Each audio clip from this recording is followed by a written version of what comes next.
lyhyt mainospätkä vaan.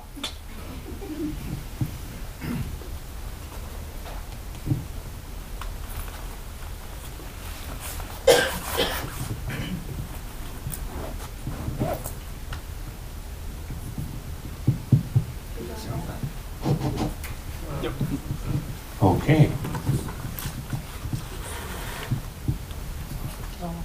Onko, haluatko, että puhutaan suomeksi vai englanniksi? No, ajattelen, että ensimmäisesti yritän suomeksi ja jos en ymmärrä vai en voi sanoa ja sitten kysyn apua.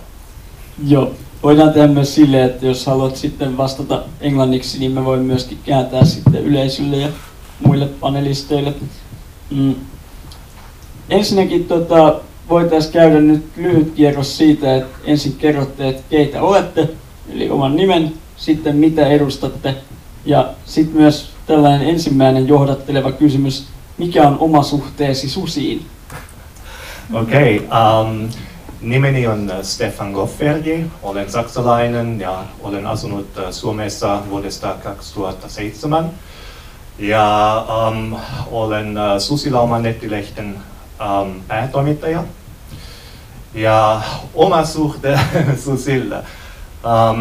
Kun olin 6 tai 7 vuotta, äitini työskenteli projektipäällikkönä Saksan avustuslaitoksessa ja me asuimme Intiassa. Ja yksi päivä me olimme pienessä kylässä ja äiti kertoi minulle, älä mene pois kylästä, mutta olin 6-7 vuotta, minä menin pois.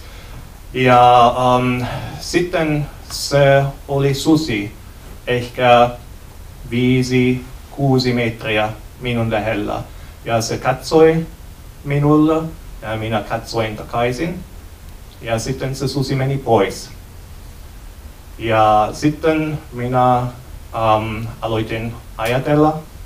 Ja kun me palasimme Saksaan noin 10 vuotta jälkeen, minä aloitin lukea ja aloitin matkustaa. Kun olin 15 vuotta, minä tein ensimmäinen tutkimusmatka Sveitsiin. Ja nyt viimeisessä 30 vuosissa minulla on noin 50 lähihavainnot susien kanssa, josta oli vain noin 20 aitoksessa ja yli 30 luonnossa. Olin matkustanut USAan, Kanadaan, Romaniaan ja se on minun suhde. Hei, mä olen Sanna Ojalami. Mä olen viimeiset 4 vuotta työskennellyt Luonnonvarakeskuksella eli entisellä RKTL:llä. Eli tein yhteistyötä siinä FIPPA-projektissa, jossa tutkittiin suden hallintaa ja institutionaalisia tekijöitä Suomessa.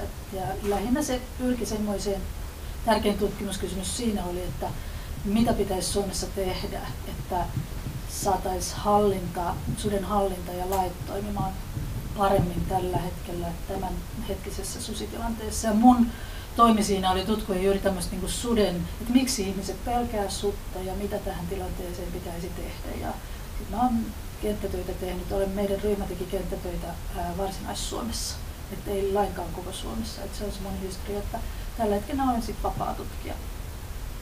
Ja suden suhde on sellainen, että mä en ole myöskään koskaan nähnyt sutta. Mä olen kuullut, siis luonnossa nähnyt, Ähtärissä kylläkin olen nähnyt, mutta mä oon kuullut kyllä suden ulvontaa Orivedellä. Että se tapahtui tässä itse asiassa hyvin nyt vasta viime syksyllä.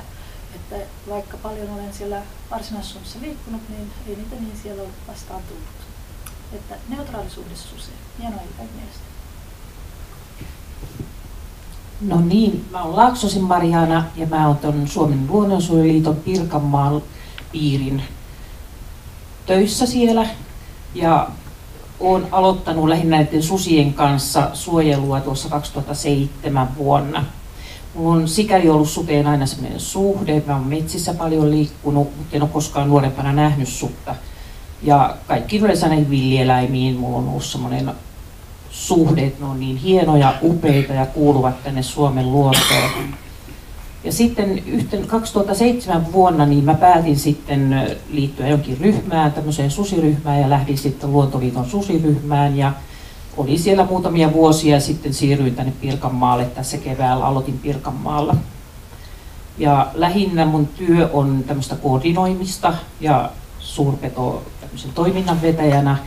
Ja se koordinoiminen tarkoittaa lähinnä sitä, että mä yritän liittää yhteen tämmöistä niin kuin metsästäjiä, asukkaita ja sitten riistakeskuksia keskustelemaan nimenomaan kiihkottomasti suden asioista ja etsimään ratkaisua tähän susiongelmaan. Ja susihan näyttää olevan semmoinen kulttuurillinen ja poliittinen eläin.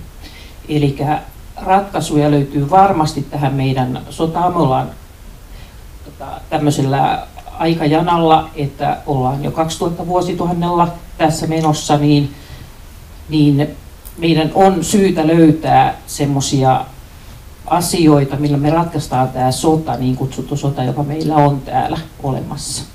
Ja niihin löytyy erittäin hyviä ratkaisuja, kun vaan pystytään tämmöiseen niin kutsuttuun konsensukseen, jos me nyt pystytään. Mutta se, että suteen mulla on semmoinen suhde, musta on hieno, upea, älykäs eläin, joka kuuluu Suomen luontoon ehdottomasti, ja jos ei sutta meillä olisi, niin monipuolisuus täällä luonnossa niin kärsisi todella paljon. Joo, mä oon Tammisen Jotka Tampereen riistanhoitoyhdistyksen toiminnanohjaaja ja oon toiminut kouluttajana lähinnä tuossa Tampereen riistanhoitoyhdistyksen toiminnassa ja sekä tämmöisenä SRVA-yhdyshenkilönä, eli suurriistavirka-apumiehenä. Ja suhde suteen on erittäin hyvä. Mun mielestä se on äärettömän tärkeä eläin Suomen luonnolle ja niitä kuuluu olla Suomessa. Musta on hirveän hankala saada tähän niin vastapuolta tähän sotaan. Tämä tietysti ilahduttaa tällaista konsensuksen ystävää hyvin suuresti ja mun mielestä on upeaa, että meillä kaikilla on yhteinen tavoite tällaista kiihkottomasta hyvästä susikeskustelusta. Etten unohda, niin esittäydyn nyt toki itsekin, eli olen Ville Hämäläinen, Vastedes ry:n varapuheenjohtaja ja myös Pirkanmaan vihreiden puheenjohtaja. Tässä mietin, että pitäisikö mun kohteliaisuussyystä itsekin vastata, mikä on oma suhteeni susiin. Vastattakoon niin, että itse viihdyn kohtalaisen paljon kaupungissa ja sutta en ole koskaan nähnyt eikä oikein kuullutkaan. Ähtärissä tosin on kyllä ja komea jalo eläin. Ehkä läheisin suhteeni suteen on tuo Suomen koripallomaajoukkue eli Susijengi, jonka fani olen. Mutta tässä ihan taannoin joku Facebook-kaverini ehdotti muuten kyllä sellaista, että kun Susijengi on ottanut tällaisen niin kuin rasismin vastaisen kannan ja puhunut sen puolesta, niin voisiko Susijengi myöskin tätä omaa niin kuin nimikkoeläintään vähän täällä meillä Suomessa keskustelussa puolustaa, että kyllä tähänkin voidaan tämä näkökulma ottaa. Haluaisin ehkä nyt ensimmäisenä kysyä ohjaajalta muutaman kysymyksen liittyen tähän elokuvaan.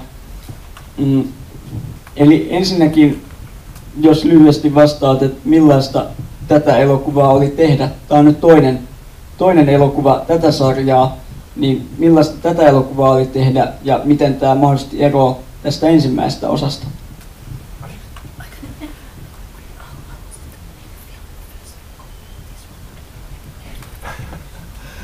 No, ensimmäisessä elokuvassa kysymys oli vain kuinka vaarallista sudet ovat ihmisillä.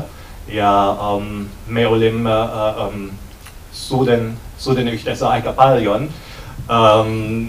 Ja nyt toisessa elokuvassa se oli paljon haastattelut. No, tietenkin me vierailevat vanhoja ystäviä.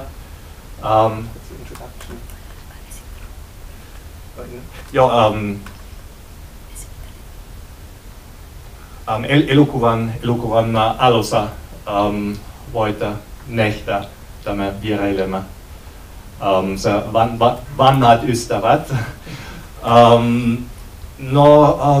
Nyt toisessa elokuvassa meillä olisi tärkeää näyttää,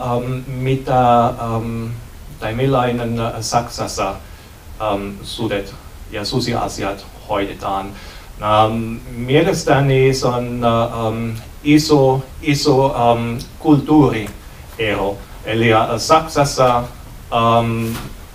sudet on suojattu laji ja se on melkein mahdotonta saada poikkeusluvan, kun se Dr. Haber sanoi, että se on vain mahdollinen, jos susi on selvästi aggressiivinen ihmisille. Ja saksalaiset eivät pelkää susia, mutta Suomessa paljon ihmisiä pelkäävät susia. Ja sitten meillä oli tärkeää näyttää vähän se ero. Ja me toivomme, että ehkä suomalaiset voivat vähän oppia sen elokuvasta.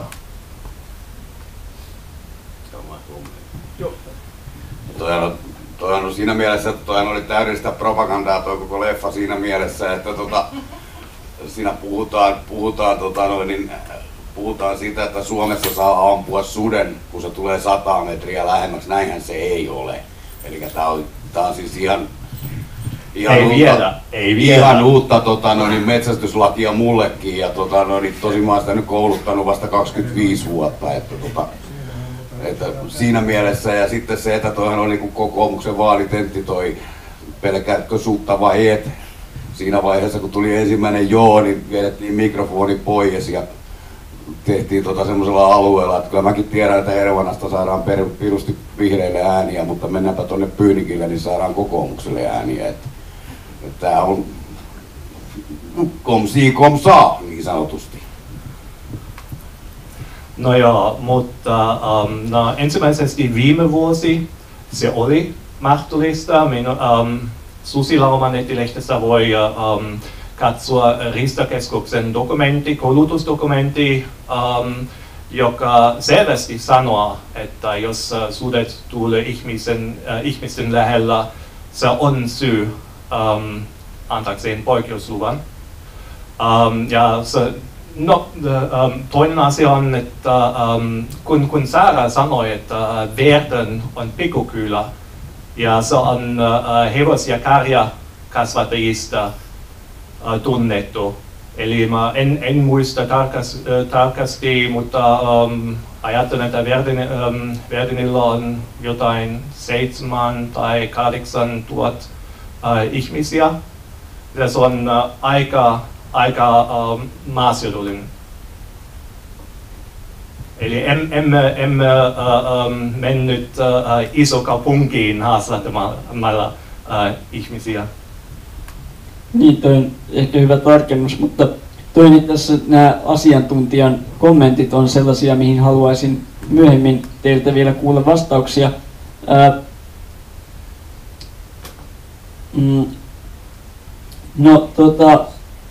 Mikä sai sut, Stefan, kuitenkin sitten jatkamaan vielä tämän aiheen parissa, ja onko ehkä niinku vielä luvassa jostain näkökulmasta 3. osaa?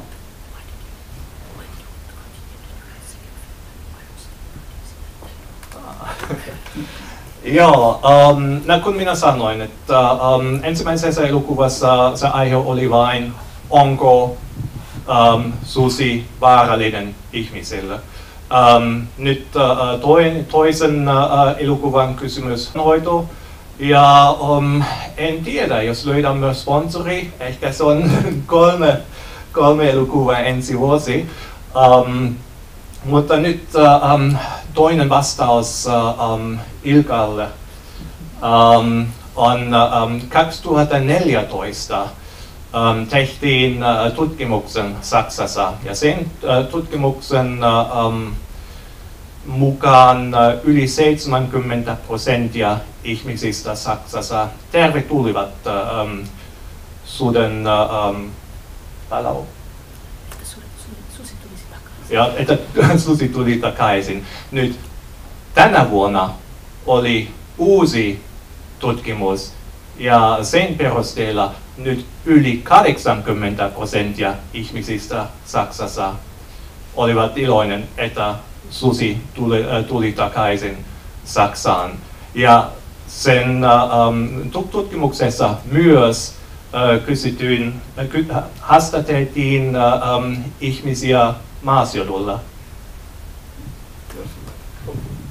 Mä voisin tähän heittää pienen kommentin Suomesta, että kun tässä pitää mun mielestä muistaa myös se, että Suomen ja Saksan historia suden suhteen on aika lailla erilainen. Eli jos muistan oikein, niin susia ei ole Saksassa ollut 150 vuoteen. Onko näin? Joo, oli pois. No. Joo, ja Suomessa meillä on ollut susia lähes koko ajan, mitä ihmiset ovat asuttaneet täällä Suomea. Ja meillä on erityisiä paikkakuntia Suomessa, missä sudella on ehkä semmoinen, miten sen sanoisin kauniilla sanalla, susi on aiheuttanut historiallisia tekojaan paikkakunnilla ja se on tuottanut niille myös sinne niin kuin sukupolvilta toiselle muistoja, jotka tuottavat niin, että kun muistellaan sutta, niin tulee myös niitä surullisia asioita esiin sudesta. Toisaalta meillä on niin kuin poronhoitoalue Suomessa, joka on hyvin vaikeaa niin kuin poronhoitajille haastaa se, että pitää hyväksyä sudi. Eli meidän kannattaa miettiä aina sitä, kun me puhutaan Suomesta ja Saksasta, että mikä tuottaa sen, että jos Saksassa sudet ovat tervetulleita. Meidän tutkimuksessa nimittäin tehtiin susikysely. Siinä susikyselyssä kysyttiin ihmisiltä, että pelkäätkö sinä sutta? Niin 40% suomalaisista sanoi pelkäävänsä sutta. Ja tämä oli kattava tutkimus, siinä oli kaupungista ja maaseudulta ihmisiä. Niin mitä mä haluan korostaa tässä tilanteessa on myös nämä alueelliset eroavuudet. On kyse Saksasta tai Suomesta, niin eri paikkakunnilla on. Ja lopuksi vielä sanon, että toivon tietysti samaa kuin hän, että me tottuisimme suteen paremmin kuin nyt. Tehdään silleen, että otetaan ensin tästä teiltä panelisteilta kommentit ja sitten meillä on jo ensimmäinen yleisökysymys tai kommentti, niin otetaan sen jälkeen. Joo, tähän tulisi, on se päällä, on, joo, itsellä kova ääni. Niin, Sannalle sanoisin myös sen, että samaa Sannan lisää tähän, että meillähän se kulttuuri on metsästyskulttuuri täällä, koirametsästyskulttuuri. Ja se lähinnä aiheuttaa suurimmat täällä ongelmat näissä susiasioissa. Ja toinen tietysti se on tuolla Lounais-Suomessa, koska susi on vasta uudelleen tullut sinne vähän aikaa sitten ja sitä metsästyskulttuuria ei siellä ole koiran kanssa ollut lähinnä hirveästi ja näitä niin paljon vielä, he eivät tottuneet siihen. Mutta ainoa ongelma on nimenomaan se, että pitäisi saada tämmöiset järkeistävät toimenpiteet näissä metsästyskoirat-asioissa ja sitten nämä pelot pois ja järkeistä ja puhua faktoilla näistä asioista. Joo, kun näistä peloista aina puhutaan, niin, se on erittäin helppo puhua täällä keskellä kylää tästä pelosta, että miten joku voi pelätä sutta tai olla sitten 6. kerroksessa Hämeenpuistossa oikein metsän keskellä, niin siellä on helppo ihmetellä sitä, että kuinka pelätään sutta. Mutta esimerkiksi mun lapseni kävelee kumpikin 1,5 kilometriä pimeätä metsän läpi johtavaa tietä koulutaksille joka päivä. Niin ihan oikeasti niitä pelottaa. Ei voida vetää semmoisia rajoja, että mitä ihminen pelkää ja mitä se ei pelkää. Jokainen ihminen kokee yksilöllisesti sen pelkonsa, on se sitten pelkää ne sitten peuraa tai rusakkoa tai sutta tai supikoiraa, se on aivan sama, mutta ne pelkää sitä. Ja sitten toinen semmoinen historiallinen tosiasia on se, että esimerkiksi Tampereelle on tuotu 30 sudenpyytäjää silloin, kun Tamperetta vaivasi sudet. Ja siitä ei ole kauhean pitkä aika. Ne on Siperiasta tuotu ne kaverit tänne tappaan susi. Joo, toinen hyvä pointti ja tavallaan se, mikä oli myös tuossa elokuvassa, niin se hyvä huomio on se, että pelkohan on tavallaan sellainen asia, mitä me ei voida ihmisiltä jollain tavalla kieltää, ja siihen täytyy niin kuin pystyä vastaamaan. Mutta sitten tietysti eri asia, että mihin se pelko johtaa. Joo. Niin, mä vaan sitä ajattelin kysyä, että onko kukaan teistä tutkinut tai miettinyt sitä, että kuinka pohjimmiltaan uskonnollista se susipelko ja viha on, koska esimerkiksi Ruotsin miehitysvallan alla niin kuin suomalaisten luontosuhde demonisoitiin ihan täysin ja susista ja karhuista tehtiin saatanan kätyreitä ja yrttitieto leimattiin noituudeksi ja kiellettiin. Onko kukaan teistä miettinyt sitä, kuinka pohjimmiltaan niin kuin kristillistä ja niin kuin uskonnollista pelkoa tämä on ja raamatullinen symboliikkahan leimaa suden niin kuin pahuudeksi. Siis, niin. Tästä mä muistan, tai kuulin, että tästä käytiin kyllä jo oikein hyvää keskustelua tuossa aulassa, joten päästäkäähän itsenne irti. Joo, eli tämähän on uskontoon sidottu tietyllä lailla susipelko. Ja Suomi, koska meillä on valtauskontona on luterilainen kirkko, niin, niin täällähän on ollut susi leimattu aina pahaksi. Ja se Raamatussa jossain kohtaa ilmeisesti myös tämmöisenä niin kuin paholaisen koiranakin tuodaan esille. Mutta esimerkiksi siinä saattaa jo pelkästään muuttaa matkalla tuonne Saksaan tämä suden pelko muotoonsa, koska siellä on myös sitten taas katolinen kirkko, joka ei ole niin voimakkaasti leimannut sutta. Mutta esimerkiksi japanilainen maanviljelijä taas niin kuin rakastaa susia sen takia, koska se pitää villisijat ja kauriit pois sen pellolta.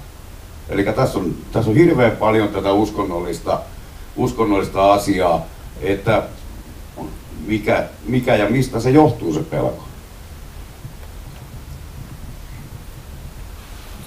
Jo pieni kommentti Sannalle vielä.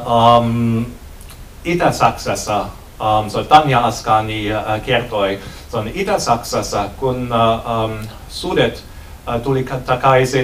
tulivat takaisin yli 20 vuotta sitten, ongelma ei ole enää. Se on ihmiset ovat tottuneet, ne tietävät millä tavalla voi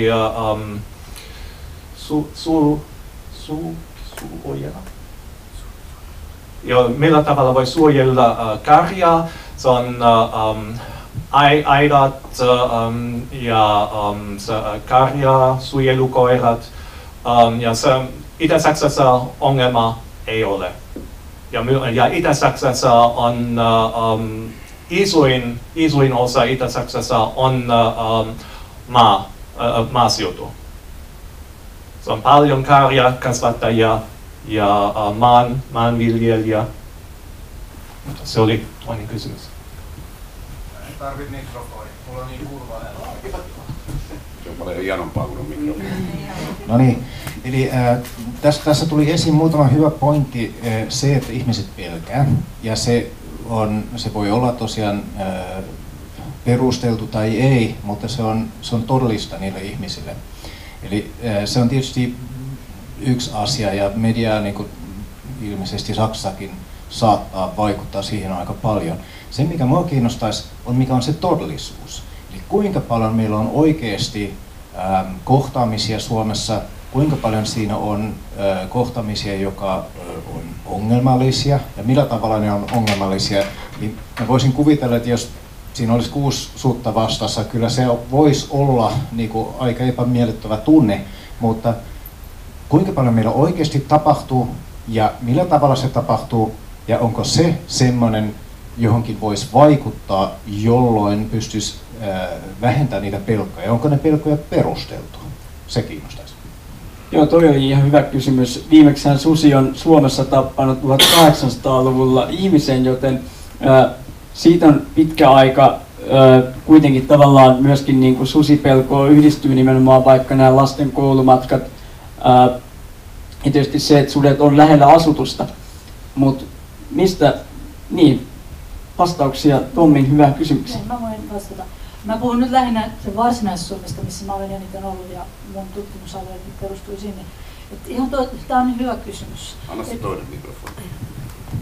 Eli tämä oli hyvä kysymys, koska näin voidaan aina miettiä, että mistä se syntyy se pelko.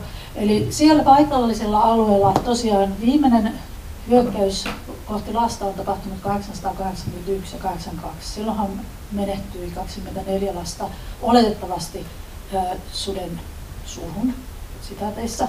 Mutta sen jälkeen ei ole lainkaan tullut semmoisia niin hyvinkään kriittisiä tapahtumia. Yhden pojan tiedän, joka on odottanut bussilla koulubussia ja susi on tullut hänen lähelleen. Tämä on ainut tapaus koko paikkakunnalla.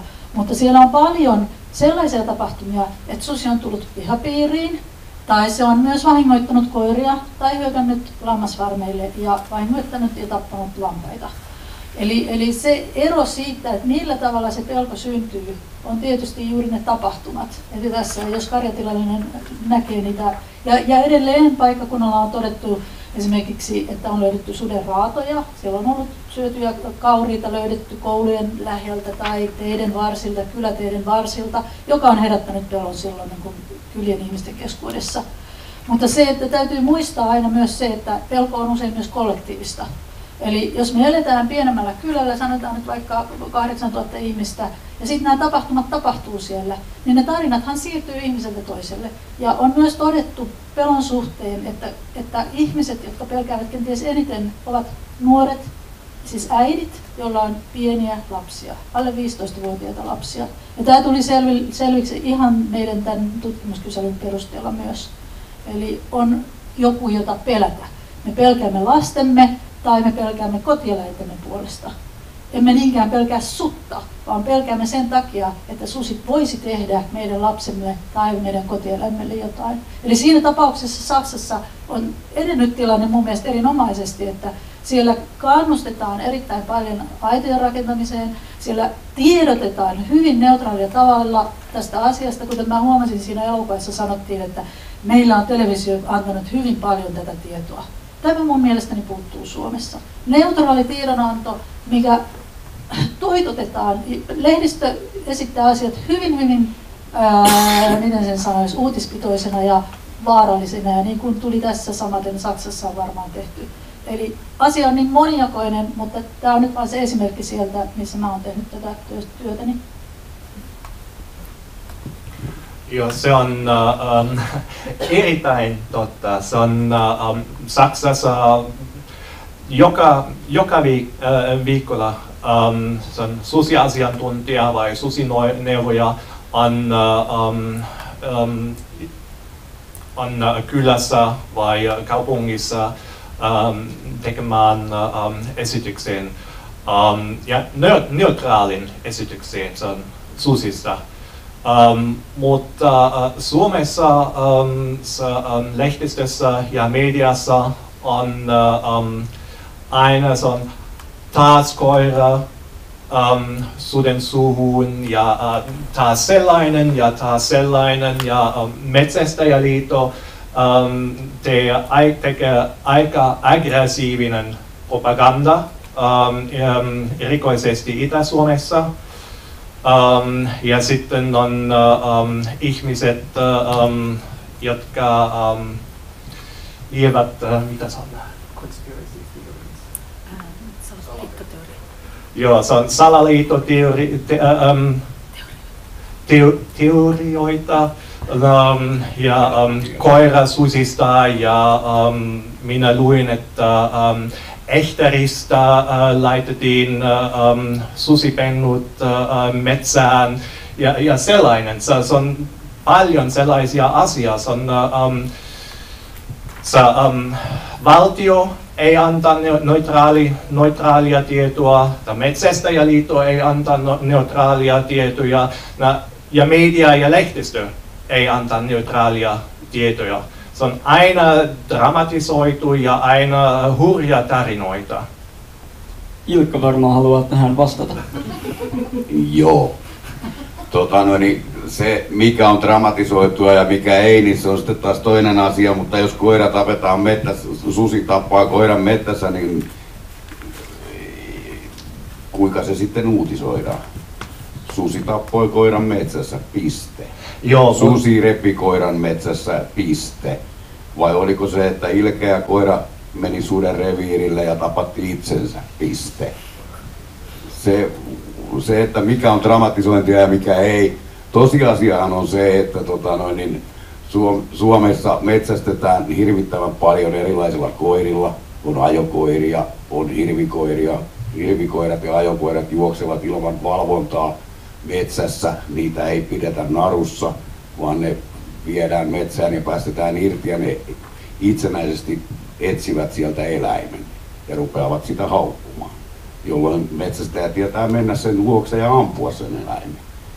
Mutta se, että mikä on sitä dramatisointia ja mikä on Metsästäjäliiton rooli, itse olen sellaisessa seurassa, joka kuuluu Metsästäjäliittoon, mutta en edusta sitä tässä millään lailla, enkä kommentoi siihen asiaan.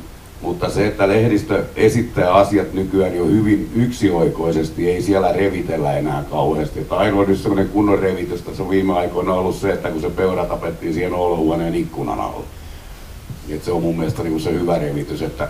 Mutta silloin mielestäni se susi on ollut turhan lähellä, jos sen olohuoneen ikkunasta näkyy se peuran raato. Niin. Marjaana ja sitten Stefan, jos minä tässä järjestyksessä. Joo, tässä sanoisin siihen, että susihan elää metsässä, se kuuluu sinne ja metsästys on harrastusta. Susi ei harrasta, se syö ruokaa elääkseen. Ja se, että kun metsään lähdetään koiran kanssa, niin otetaan tietoinen vastuu siitä, että jos tiedetään susireviiri olevan tai ollaan nähty jälkiä siellä, niin silloin koira pitää olla hallinnassa. Ja kun koiralla harrastetaan, niin kyllä ajattelee sitä, että semmoisen koiran pystyy ja haluaa kouluttaa pelkäämään esimerkiksi suden hajua, suden kakahajua tai muuta tämmöistä, tai sitten ylipäätänsä pysyä hallinnassa siihen isäntäänsä nähden. Nykyään metsästys alkaa olemaan tämmöistä asevarustelua, että koirille laitetaan satelliittipannat, ne päästetään metsään ja itse mies istuu autossa ja katselee sitten täältä näitä tietoja ja koira menee yksinään ja joutuu sitten reviirialueella suden kanssa vastatusten, koska susi puolustaa reviiriään ja puolustaa sitten ateriaansa. Joo. Ilkka, se on uutisoida ja uutisoida. Tietenkin voi uutisoida, jos susi syi koiran, mutta jos se lehdistö kirjoittaa koira taas suden suuhun ja sitten 4-5 kuvaa ja pitkä tarina, että koira oli rakastettu perheenjäsen ja sellainen asia, se ei ole uutisoida, se on propaganda. Niin on. Joo. Mutta se, että tähän kilpavarusteluhommaan vielä, mitä tästä puhuttiin tästä metsästyksestä, niin se osittain jossain päin se menee myös tähän, että siellä kaverit istuu autossa ja siellä on iPad, joka näyttää sulle, että missä koira juoksee, mutta sanotaanko, että aika harvassa porukassa kuitenkin mennään, että hirvikoiran tarkoitus on ajaa tai juosta hirven luokse ja ruveta haukkuu sitä, ja jos se hirvi juoksee kilometrin päähän, niin ei se koira ole silloin hallinnassa. Ja koira taas menee oman vaistonsa ohjaamana sinne, ja siinä kohtaa tämä satelliittipanta on kauhean hyvä, että sä kerkiät sitten myös niihin talkoisiin mukaan. Tästä asiasta haastattelimme Joensuun oikeusprofessori Matti Tolvanen, ja hän sanoi, että koira on suojattava niin, että ei susi pääse siihen käsiksi. Ja metsästyslain ja riistavahinkolain mukaan myös metsästä muotossa koira pitäisi olla valvotuissa olosuhteissa. Ja myös me kysymme professori Tolvaselta, mitä se tarkoittaa. Ja hän vastasi, se tarkoittaa siitä, että omistaja tietää koko ajan koiran sijainen, saa kohtuullisessa ajassa kontaktin koiraan ja voisin kutsua metsästä pois havaitessaan eläintä uhkaavan vaaran. Ja lisäksi hän sanoi, että kaupungissa koira voi olla pihassa ilman mitään suojahäkkiä, mutta maalla, jossa on susia ja ilveksiä, saatetaan edellyttää koiran suojamista häkillä, johon villieläimellä ei ole pääsyä. Joo. Siitä otetaan seuraava yleisökysymys. Täällä on jo mikrofoni. Joo, mulla on vai missä jää? No joo, ensin sellainen kommentti tähän, että mun mielestä sudella on iso ongelma, se on ihminen, ja ihmisellä on iso ongelma, se on ihminen. Tuon koira-asiaan sen verran, että kun näissä susiasioissa me ollaan kadotettu suhteellisuuden jo aika pitkälle, ja siellä tuodaan esiin aika pitkälti vaan tiettyjä asioita, niin olisiko meidän mahdollista saada julkisuuteen yhtä paljon tietoa, esimerkiksi se ei ole ihan täysin mahdollista, mutta saada koirien lukumäärä, metsästyskoirien lukumäärä, metsästyskoirien kuolleisuus. Metsästyskoiristakin suurin suden edelle menee ihan selkeästi liikenne, ihminen tavalla tai toisella muuten, järven jäät, tai kun ne ei enää kestä, toiset metsästyskoirat ja niin edelleen. Susi ei ole siellä kärkipäässä edes. Et kun me saataisiin näitä todellisia tietoja ja ne julkaistaan rinnakkain, niin meidän suhteellisuuden taju ja tavallaan suurin pelko poistuisi. Jokainen koiranomistaja tietää, että aina kun koira on tahallisesti tai tahattomasti irti, niin se on sille koiralle riski. Ja se on ihmisen ottama riski, josta koira joko nauttii tai kärsii. Mutta se auttaisi meitä suhtautumaan siihen asiaan, kun me saataisiin tietoja. Kiitos. Joo, tähän lisäsin vielä Marian tämän hienon jutun, eli se, että tähän päivään 31.10. mennessä 2015 niin metsästyskoiria on kuollut 18. Eli se on aika pieni määrä suhteutettuna siitä, mitä kokonaisvaltaisesti kuolee vuosittain. Onhan nyt alkamassa metsästyskausi, että se hieman lisääntyy siinä. No, osa on loppumassa, tältä vuodelta on totta. Niin ne on kuitenkin vaan jäänyt 18 tällä hetkellä. Mä voin sanoa kaikki muutkin vahinkotapaukset. Siis tämä on maa- ja metsätalousministeriön 30.10.15 mennessä oleva vahinkotilasto. Eli porovahinkoja on ollut 300, koiravahinkoja 18, lammasvahinkoja 68, nautavahinkoja 4 ja muut kotieläinvahingot 1. Ja vielä mä tuossa lammasvahingoista tärkein kommentin esittäisin, että usein kun sanotaan 68 lammasta, ne on vahingoittuneet ja tai kuolleet. Eli usein kun susi menee lammaslaumaan, siellä hyvin harva lammas, jos niitä on vaikka sanotaan 18, uutiset sanoo 18 lammasta, susi tappoi 18 lammasta. Siinä saattaa käydä niin, että 8 lammasta kuolee siinä tilanteessa ja 10 vahingoittuu niin pahasti, että ne joudutaan lopettamaan. Eli siinä tilanteessa tässäkin tämä uutisoinnin tärkeys olisi hyvin tärkeää, että se eriteltäisiin, koska jos näkee luvun 68, niin ajattelee, että olipa iso luku. Ja vielä mä palaan tässä, kun puhutaan näistä vahingoista, niin usein mietitään, että miksi susi hyökkää lammaslaitumille, niin siinäkin on yksi semmoinen pointti, mikä kannattaa aina ottaa huomioon. Siis susihan on petoeläin, ja erityisesti kun pentu kasvaa, niin sudella täytyy olla myös tapa oppia niin kuin saalistamaan saalista. Ja usein susi, nämä nuoret yksilöt, joista puhuttiin myös tässä elokuvassa, niillä on tapana lähteä vaeltamaan reviirialueiden ulkopuolelle etsimään ravintoa.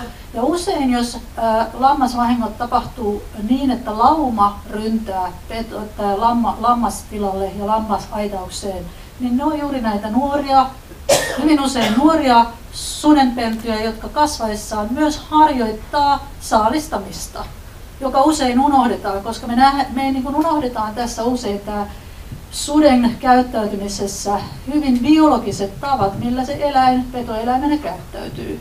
Media esittää asian hyvin just dramaattisena, hyökkää, raatelee, me nähdään niitä kuvia peuroista, mutta mä toivoisin myös sen, että ihminen aina niin kuin muistaa tässä, että on kyseessä eläin ja on kyseessä petoeläin, joka myös tarvitsee ravintoa itselleen. Että se, että me usein niin mietitään, että tekeekö susi sitä tietoisesti, niin epäilen, vaan siellä on hyvin paljon tätä ravinnon etsimistä itselleen. Oliko tähän mä vastaan siihen koirajuttuun. Mä oon 30 vuotta, jotain. Aika kauan mettästänyt ja aina käyttänyt koiria. Tälläkin hetkellä on 3 kappaletta niitä tuolla petoeläinten suojatussa aitauksessa kaltereiden takana. Tosin en ymmärrä, minkä takia meidän tarvii olla kaltereiden takana, jos varkaat tekee jotain. Eli sama on näiden susien kohdalla. Mutta tosiaan paljon metsästäneenä, metsässä kulkeneena 200 päivää parhaimpina vuosina ollut tuolla mettässä, niin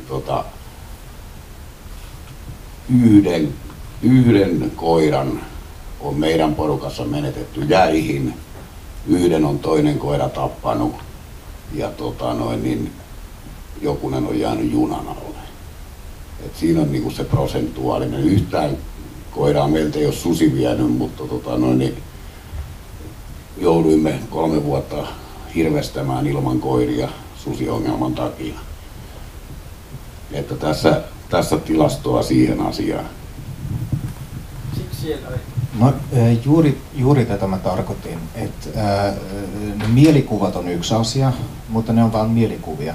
Vaan mua kiinnostaa se, että mikä on se fakta, kuinka paljon siitä syntyy sitä haittaa. Mä ymmärrän sen täysin, se joka menetää sen koiran, että se on hirveän iso asia. Ja mä ymmärrän sen täysin hyvin, että lapsia ja niiden vanhempia pelottaa ja näin poispäin. Mutta tämä on se, mä en näe vaihtoehto. Me ei voida, siis mun mielestä se on tylsä ajatus, että me tapettaisiin kaikki sudet ja karhut sun muut pois, koska mun mielestä se olisi vain hölmö idea. Ja meidän pitäisi löytää toisia keinoja. Ja tuli tuossa dokumentissakin esille, että niitä pelotellaan pois. Se on yksi sellainen asia, josta mä en tiedä, harrastetaanko sitä Suomessa ja kuinka paljon.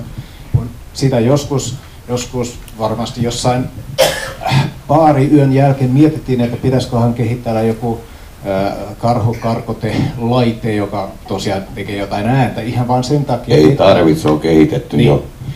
Et tavallaan se, että mikä voidaan tehdä, koska me ei voidaan tappaa ne pois ja me halutaan totta kai vähentää niitä vahinkoja ja onko niitä vahinkoja suhteessa siihen, minkälainen pelko on, koska silloinkin voisi vaikuttaa siihen, että tosiaan kertoo ihmisille, että ei se ole niin, että se tulee joka päivä pihaan.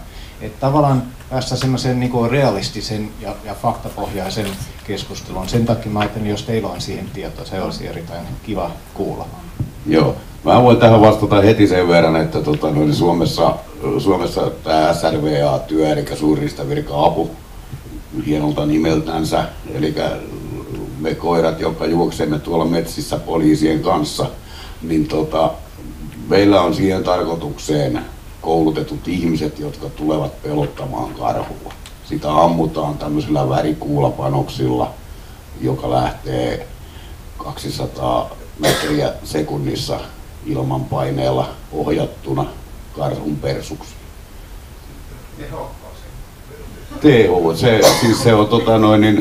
Se on yllättävän tehokas, sillä on saatu erittäin hyviä tuloksia aikaiseksi. Suden kanssahan tämä ei toimi, koska ei sitä päästä niin lähelle. Se on ihan yksinkertaisesti, sitä ei vaan päästä niin lähelle. Karhu on taas erilainen siltä luonteeltansa. Ja nimenomaan se, että me käytetään näissä karhukarkotuksissa, miksei myös susikarkotuksissakin käytetään tämmöisiä haulikosta lähteviä räjähdepanoksia, jotka ammutaan sen eläimen päälle. Ja sillä saadaan aikaan tämmöinen niin sanottu dramaattinen lähtö sille eläimelle. Eli siellä on niin paljon sitten meteliä maailmassa kuin vaan vähänkään voi olla. Ja tähän mennessä yksikään tämmöinen niin sanottu karkotettu eläin ei ole palannut. Se ei ole palannut siihen kohteeseen. Se on erittäin tehokas keino. Tässä on nimenomaan se yhtenä suurena ongelmana, että kun tätä susikeskustelua käydään kauhean kiihkeästi. Ja siellä puhutaan koko ajan isoilla kirjaimilla, siellä huutaa Heimo Hitleri Joensuusta, huutaa metsästäjien puolesta ja sitten tulee Pirkko Pehmeä Pirkanmaalta ja huutaa vielä kovempaa, kun se on vihreä, niin, ei siitä hommasta tule yhtään mitään. Se vaan menee sellaiseksi järjettömäksi karjumiseksi. Mä vielä lataan näitä faktoja täältä. Eli jos haluatte lukea, niin Ilpo Kojola, Samuli Heikkinen, Antti Härkälä, Salla Kaartinen ja Erkki Saarnio kirjoitti Suomen riistaan artikkelin Milloin susi tulee pihaan. Se on julkaistu siis nyt. Ja ne tässä tutkimuksessa, niillä oli 67, odotas nyt kun mä katson, se lukumäärä oli. Niillä oli 67 sutta ja ne tutki näiden susien liikehdintää näillä GSPM-lähettimillä 4 tunnin välein. Ja vastauksia on tämmöisiä. Siis yleisintä oli, että sudet liikkuvat lähempänä talojen ihmisten nukkuessa. Se oli ensimmäinen löytö. Ja sitten oli tuloksissa tärkein oli, että sudet liikkuivat keskimäärin 114 metriä lähempänä taloa yöllä kuin päivällä. Eli koska sudet on yöeläimiä, ne yleensä hyvin harvoin päivällä tulee talojen lähelle. Ja asuinrakennusten tiheys vaikutti etäisyyteen keskimäärin 629 metriä. Eli Lounais-Suomessa sudet tulee asutusten lähelle juuri sen takia, että siellä on paljon tiheämpi asutus kuin esimerkiksi Itä-Suomessa. Edelleen niillä reviireillä, joissa elävät sudet eivät olleet kertaakaan alle 100 metrin päässä asuinrakennuksesta, asuinrakennuksia oli vähemmän kuin 1 neliömetrillä. Ja nyt tulee tärkein tieto. Ainoistamme 30 sudesta 28 vältteli talojen läheisyyttä. Eli Etelä-Satakunnassa voidaan sanoa, että sudet, jos ne olivat kulkeneet lähellä asuttua taloa, ne kulkivat yleensä siellä laumana, niin kuin mä kerroin teille tämän 4 tapausta 5. Ja kaikissa tapauksissa kyseessä olivat aktiivisesti käytössä olevat asuinrakennukset ja tässä tapauksessa kyseessä oli susien asutun alueen käyttö susien kulkureittinä. Eli tämä jäi myös usein ihmisiltä tietämättä, että susilla on myös kulkureitit, paikalliset kulkureitit, joilla sudet vaeltavat vuodesta ja vuosisadoista toiseen. Jos mä menisin nyt Varsinais-Suomeen ja kysyn paikallisilta ihmisiltä siellä, missä teillä on suden kulkureitit täällä? Hyvin useat paikalliset ihmiset pystyy ihan kartoilta näyttämään mulle, että sudet kulkee täällä, sudet kulkee täällä ja sudet kulkee täällä. Eli tämä on niitä faktoja, mitä me unohdetaan usein, ja näitä on tehty, ja jos te haluatte tätä lukea tätä artikkelia, niin tämmöistä vaan pitäisi tulla enemmän. Niin tämä on sitä, millä me saadaan ihmiset niin kuin ymmärtämään näitä asioita paremmin. Tuossa on semmoinen asia, että toi on hyvin tiedossa esimerkiksi tässä Tampereella ja Pirkanmaallakin nämä kulkureitit, ja ne on kulkenut aina siitä. Ja tässä ei varmaan ole se suurin ongelma, vaan suurin ongelma on se, että ihmiset on rakentanut väärin paikkoihin. Että ne on sitten vahingossa pistänyt sen siihen karhureitille.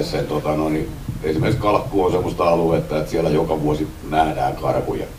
Johtuen siitä, että ne tulee tuosta Pirkkalan sillan vierestä, uisee järven ylittä ja kävelee joku ruokosta. Mutta se, että mikä tässä on tämä konfliktitilanne, niin kuin mä sanoin, niin mun kanssa on kauhean hankala saada riitaa aikaiseksi tästä susihommasta. Sehän on se, että sehän on niinku fakta, mitä on nyt RKT, Luke, tää uudelta nimeltänsä, niin julkaissut, niin se, että meille tulee olemaan noin 60-100 pentua ensi vuonna tai tänä vuonna syntynyttä. Ja se, että me ollaan suojelutaso täytetty, se on 25 lisääntyvää laumaa. Ja niin nyt lähdetään taas vääntämään sitten näistä niin sanotusta kannanhoidollisista luvista.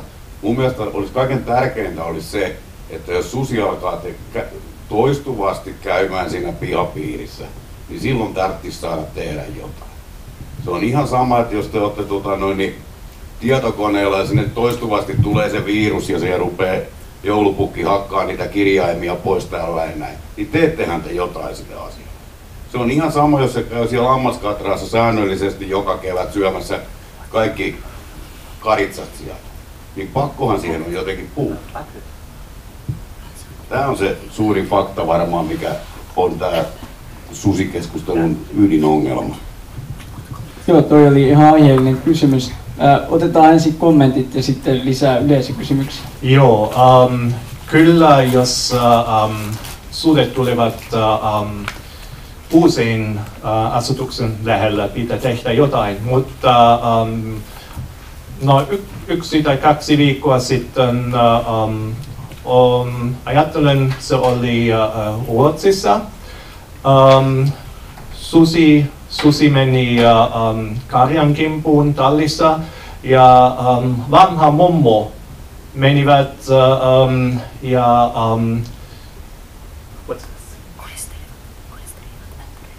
ja kulistelevat ämpäreitä ja ajoi suden pois. Se oli, ajattelen, se oli 80 jotain vuotta vanha mummo ajoi suden pois.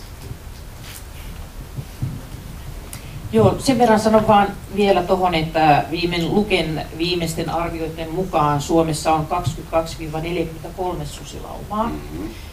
Eli se on ihan taas joo, niin juuri. Joo. Niin se on kuitenkin, tämä on aika suuri tämä 22-43 ja sehän on tieto, joka ei ole varmaa. Ja tämä on tieto siitä, että meillä on 2 vuoteen tehty lumiolosuhteista johtuen niin jälkilaskentoja. Ja nämä on vähän semmoisia tuulesta temmattuja nämä määrät nyt, jota ei tiedetä. Ja tuohon sanoisin se, että tärkeintä tässä yksi asia tässä näissä susiasioissa on ennaltaehkäisy.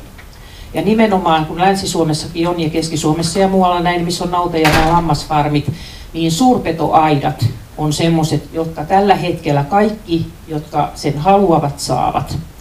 Ja maa- ja metsätalousministeriö... Voiko se vähän kertoa? Joo. No susiaita on semmoinen, että se on semmoinen 1,40 senttiä korkea. Siinä on 5 sähköjohtoa, sähköpaimenta siinä. Ja alin on 20 sentin maasta ylöspäin ja siitä 30 sentin välein. Ja siinä on sähköt koko ajan. Ja se toimii sitten akulla. Ja siinä on se, että maa- ja metsätalousministeriö ja riistakeskusta haetaan se, ja se antaa sen ilmaiseksi sitten näille tiloille, joka on noin 5 vuotta kerrallaan, on niin kutsuttu vuokra-aika lainausmerkeissä, mutta niin kauan sitten, kun sitä tointa hoitaa. Ja sitten ne luovutetaan, jos loppuu sitten tilanhoito. Ja se on, itse sen joutuu laittamaan sinne tai pystyttämään, mutta esimerkiksi meitäkin on luonnonsuojelijoita monia, jotka on valmiita tuleen auttamaan siitä pystytyksessä, joka tietysti pitäisi olla Riistakeskuksen tai maa- ja metsätalousministeriötä ilman muuta porukka sinne auttaa siinä pystytyksessä, jotta se saadaan oikein rakennettua. Yksi lyhyt kommentti kannasta. Euroopan oikeuden tuomion mukaan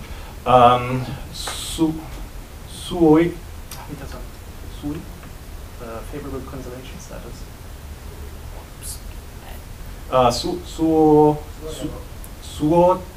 Suotuisa suojelutaso. Kyllä, on 1500 yksilöä. Ja, missä? Suomessako? Maassa, joo. Suomessa? Maassa.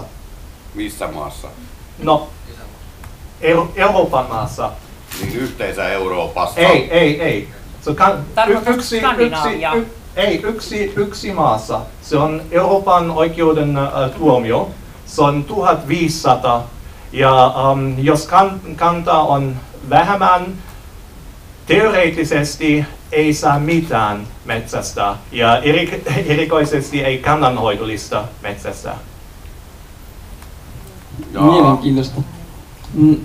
Täällä on seuraava yleisökysymys. Mun piti äsken jotain tuohon sanoa, niin tuohon riistanhoitoaitaan, että tavallaan niin kuin, toihan on myöskin niin kuin jotenkin erinomainen niin kuin, vastaantulo ja ehkä myös sellainen keino, millä pystyttäisiin siirtymään tavallaan niistä peloista ja ongelmista myös sit ratkaisuihin. Mutta täällä on seuraava yleisökysymys. Eikö se ole vähän pelkurimaista kaksinaismoraalista, jos lähdetään tappamaan metsää, että tullaan itse tapetuksi? Se on reilu. Joo. Niin, ja tavallaan niin kuin ylipäätään siis ollaan kuitenkin niin kuin tekemissä luonnon kanssa, ja silloin kun ollaan tekemissä luonnon kanssa, niin täytyy tavallaan jossain määrin aina hyväksyä se, että susi kuitenkin metsästää syödäkseen ja eläkseen, ja sitten tietysti ihmiselle se on nykyään enemmän sitten ehkä jonkinlainen harrastus. Oliko muita yleisökysymyksiä? Joo. Joo, tuossa uutisissa oli joskin tuossa kesäaikana semmoinen tieto, että Tammela ja Rengon alueella oli tehty susihavaintoja. Se oli mainittu Teuron kylä, mutta rupesin selvittämään asiaa tarkemmin, koska lapsuudessani liikoin niillä seuduilla ja löysin lähinnä kettuja ja mäyriä. Mutta ne havainnot oli kylästä, joka oli siinä vieressä, ja sen kylän nimi on Susikas. Nyt dramatisointi olisi voinut jatkaa siihen, että siellä on ollut siis niin kauan susia, että se kylän nimikin on susien mukaan. Mutta toinen asia on se, että susien nimiin laitetaan kaikenlaista.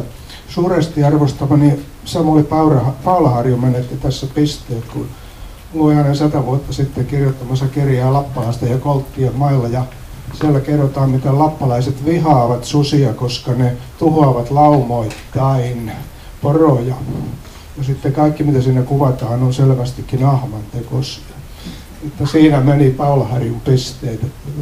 Ei nämä kansatieteilijäkään ole selvästi asiantuntijoita. Älkää luottako kehenkään. Tässä tuli viisauden sanoja.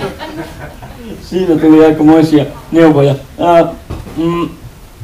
Mä palaisin vielä tuohon, jos sopii, niin tuohon Luken touhu ja toimintaan, niin kuin sanottiin, että siihen ei ole luottamista. Voin sanoa myös sen, että en luota itsekään siihen pätkän vertaa, että Luken arviot susikannasta oli 2015 vuoden alussa oli 29-41 laumaa. Ja nytten viime kuussa annettiin uusi lausunto, joka mukaan kuuluu 22-43 laumaa. Ja mistä tämä johtuu, minkä takia näitä heittoja on näin paljon, niin osittain se johtuu myös siitä, että metsästäjät ovat ainoat tietolähteet, joita Luke kuuntelee. Ja metsästäjät ilmoittavat niin sanottuun tassujärjestelmään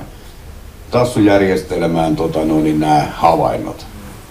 Ja sitten kun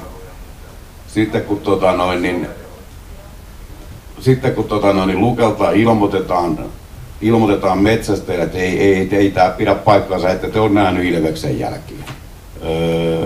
Niin, mutta kun me nähtiin se ilveskin, ette te nähnyt sitä. Eli siellä pistetään ihan suoraan jauhot suuhun ja kehutaan valehtelijoiksi. Niin Suomessa on tällä hetkellä hyvin paljon valkoisia aukkoja siltä osin, missä arvioita tehdään. Eli sieltä ei tule yhtään ilmoitusta tassujärjestelmään. Voitaisiin summata loppuun sit keskustelua.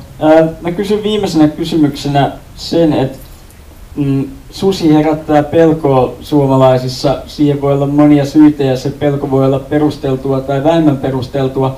Mutta mitä te näkisitte, mikä on pelon ja sitten toisaalta kunnioituksen suhde? Suomessa pelätään susia, mutta kunnioitetaanko niitä? Minuutin vastaus. Kyllä. Suomessa myös kunnioitetaan susia, mutta se juuri, että kun esimerkiksi ministeriöt sanoo, että miksi te pelkäätte, niin mun mielestä kenenkään pelkoja ei. Toiset pelkää tonttuja ja toiset joulupukkia ja toiset susia. Niin sanotaan näin, että ne, jotka kuuntelee faktaa ja tietävät fakta-asiat, niin he eivät pelkää susia. Ja sitten eivätkä kuuntele näitä vanhojen jehujen metsästäjien tarinoita susista, niin kyllä sutta kunnioitetaan. Suurin osa suomalaisista kunnioittaa sutta. Joo, kyllä. Se on myös minun mielestä kaikki saavat uskoa mitä haluaa, mutta valtion, Metsästäjäliiton, mutta myös luonnonsuojelujärjestön tulee antaa faktoja ja ei propagandaa. Kiitoksia paljon panelisteille, kiitoksia yleisölle. Tämä on loistava ensi-ilta. Kiitos myös tekille.